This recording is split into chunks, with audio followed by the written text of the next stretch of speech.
Hamma oilamni shu uyga nomiga bo'lsin ham kvartira qo'shiladi. Sevgililar.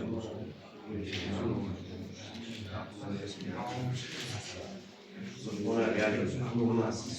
Uylar bo'lsa deyman. O'zi olib turadi. U uyga propiskani hammani o'sha yerga ko'chirsa, ko'chirsangiz, narigi soatdagini bilan chiqarsangiz, va uni ham taqdirli navbatdagi navbatdagiga bo'lmaydi. bular aytyapti, men birontasidan olib deyapti, yopib turishsa, men taxtdan chiqarib beraman. Men sizlarga kreditni olib, yillik bo'lmasam 150 millionga chiqqan edi. Foizi bilan. Boringki 1 yilda 4 milliondan to'lagan bo'lsam, bu degani 50 million, 100 million harim bor ekan. Masalan, sizdan o'sha uyni qo'ysangiz, mana kadastr tuzadi. Birinchi balki ishingiz bitadimi, yo'qmi, rusib olishga harakat qilib ko'radingiz. Kadastr tuzatmas.